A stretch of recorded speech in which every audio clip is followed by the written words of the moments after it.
সুপ্রিয় দর্শক আসসালামু আলাইকুম, কেমন আছেন আপনারা? নিশ্চয়ই ভালো আছেন। আজকের ভিডিওতে আপনাদের সবাইকে স্বাগত জানাচ্ছি। আজকে আমি আপনাদের সাথে শেয়ার করব প্রেগন্যান্সি পিরিয়ডে আপনি কতবার চেক আপ করাবেন, কেন করাবেন, না করলে কি ক্ষতি হবে।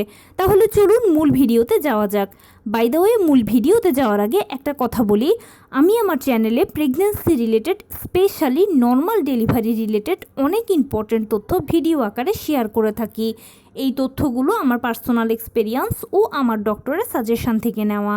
তাই আমার চ্যানেলটিকে যদি একবার আপনারা ভিজিট করেন, তাহলে আপনারা আপনাদের প্রশ্নাতীত মনের অনেক প্রশ্নের উত্তর পেয়ে যেতে পারেন। এবারে চলুন মূল আলোচনায় যাওয়া যাক। আমি শুরুতেই বলেছি আজকে আলোচনা করব প্রেগন্যান্সি পিরিয়ডে আপনি কতবার চেক আপ করাবেন, কেন চেক আপ করাবেন, না করলে কি ক্ষতি হবে।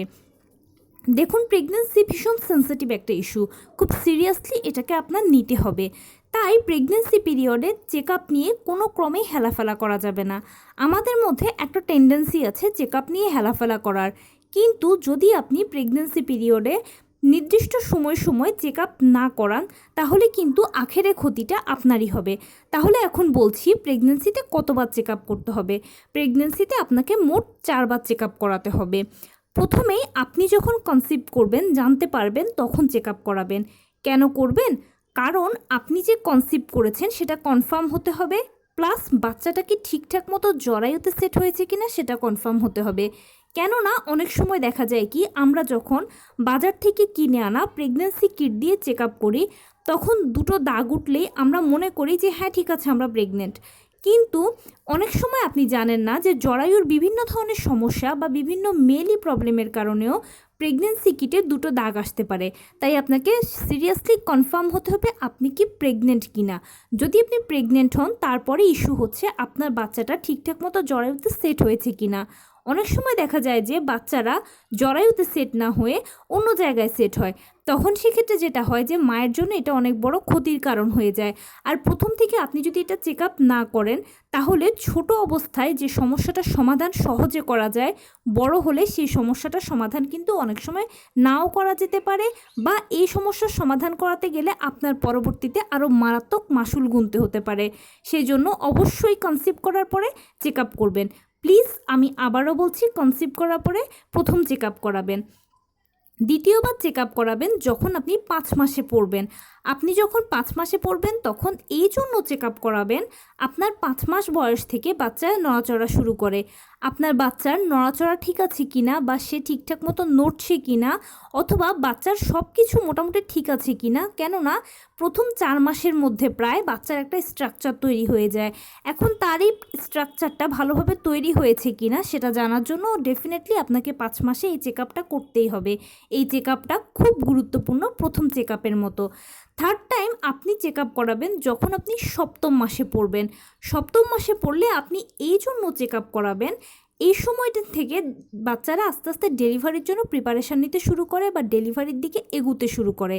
সো এই সময় থেকে বাচ্চার ওজন বাড়তে শুরু করে, আপনার অ্যামনিওটিক ফ্লুয়েড, বাচ্চার পজিশন সব কিছু এ সময় থেকে মোটামুটি আপনি একটা আইডিয়া পাবেন।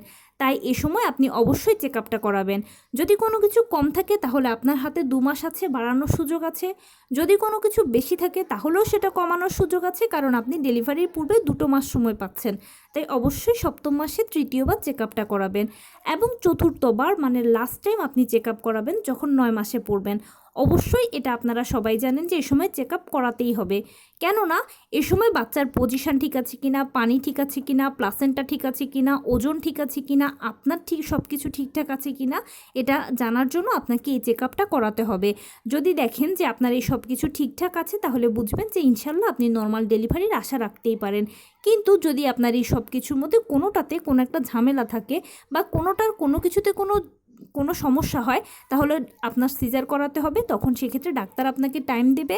হতে পারে আপনি যদি খুব বেশি দেরি করে ফেলেন, তাহলে এখানে বাচ্চার জীবনের ঝুঁকি আছে। কিন্তু আপনি যদি এই চেক আপটা করান, তাহলে জেনে যাবেন যে নর্মাল ডেলিভারি হবে না সিজার হবে, সিজার লাগলে কখন করাবেন। কেননা সিজারেরও কিন্তু একটা নির্দিষ্ট সময়সীমা আছে। সেই সময়সীমার বাইরে গেলে কিন্তু মা বাচ্চা দুজনের বা দুজনের মধ্যে যে কোনো একজনের জীবনের ঝুঁকি থাকতে পারে। তাই অবশ্যই এই 4বার চেক আপ করাবেনই। এখন বলছি, আমরা তো সবাই এখন বর্তমানে সচেতন, তাই আমরা মোটামুটি সবাই এগুলো সম্পর্কে খোঁজ খবর রাখি বা জানি বা জানার চেষ্টা করি বা এখন জানলেন।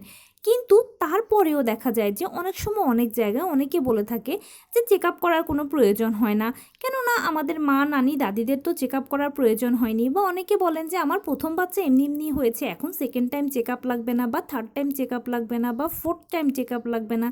এই ধারণাগুলো হচ্ছে টোটাল ভুল ধারণা। প্লিজ এই ভুল ধারণাগুলো পোষণ করবেন না। কেননা দেখুন, আমাদের মা নানি দাদি বা আগের যে সময়টা পার হয়ে গেছে, সেখানে তারা ফ্রেশ খাবার খেয়েছে, ফ্রেশ আবহাওয়ার ভেতরে তারা বড় হয়েছে, বিলং করেছে, সব কিছু তারা খাঁটি জিনিসের মধ্যে তারা ছিল। তাই তাদের ক্ষেত্রে হয়তো চেক আপ করানোর প্রয়োজন হয়নি, বা তখন সেরকম চিকিৎসা ব্যবস্থা উন্নত ছিল না। তাদের সাথে নিজেকে আপনি প্লিজ এখন তুলনা করবেন না বা মেলাবেন না। কেননা বর্তমানে আমরা যে আবহাওয়ার ভেতরে বড় হচ্ছি সেটা কিছু দূষিত, যে খাবার খাচ্ছি সে খাবারগুলো দূষিত। তাই আপনার বা আমার বর্তমানে চিকিৎসা বিজ্ঞানেও কিন্তু উন্নত হয়েছে, সেজন্য আপনার বা আমার কখনোই উচিত নয় যে পূর্বের সময়ের সাথে তুলনা করা। প্লিজ তুলনা করবেন না। চেষ্টা করবেন যে বর্তমানে যেভাবে চলছে সব কিছু সেভাবেই চালানোর জন্য। অবশ্যই চেক আপ করবেন, প্রেগনেন্সিকে সিরিয়াসলি নেবেন, প্রেগনেন্সির পূর্বেও সিরিয়াস থাকবেন, প্রেগনেন্সি আসলেও সিরিয়াস থাকবেন, আর এই 4বার ডেফিনেটলি চেক আপ করাবেন। অনেকে করে কি যে প্রেগনেন্সিতে অনেক বেশি কনসার্ন থাকে, প্রতি মাসে মাসেই চেক আপ করে। দেখুন, প্রতি মাসে মাসে যদি আপনি চেক আপের খুব একটা প্রয়োজন হয় না, কিন্তু যদি আপনি অনেক সচেতন হন তাহলে আপনি করতেই পারেন। কিন্তু এই প্রতি মাসে না করিয়ে 4বার করলেও হয়। এখন আপনি কি 4বার করবেন না প্রতি মাসে করবেন, সেটা আপনার ব্যক্তিগত ইচ্ছা। তো এই ছিল আজকের ভিডিও। কেমন লাগলো বলুন? যদি ভালো লেগে থাকে তাহলে প্লিজ লাইক কমেন্ট শেয়ার করতে একদম ভুলবেন না। আর সেই সাথে আমার চ্যানেলটিকে সাবস্ক্রাইব করার বিনীত অনুরোধ রইল। পাশে থাকা বেল আইকনটি ক্লিক করে দেবেন, যেন আমি ভিডিও আপলোড করার সাথে সাথে আপনারা নোটিফিকেশান পেয়ে যান। আপনাদের যদি কোনো কমেন্টস থাকে আমাকে জানাবেন, আমি সর্বোচ্চ চেষ্টা করব কমেন্টসের উত্তর দেওয়ার। তো এই ছিল আজকের ভিডিও। ভালো থাকবেন, সুস্থ থাকবেন। আসসালামু আলাইকুম।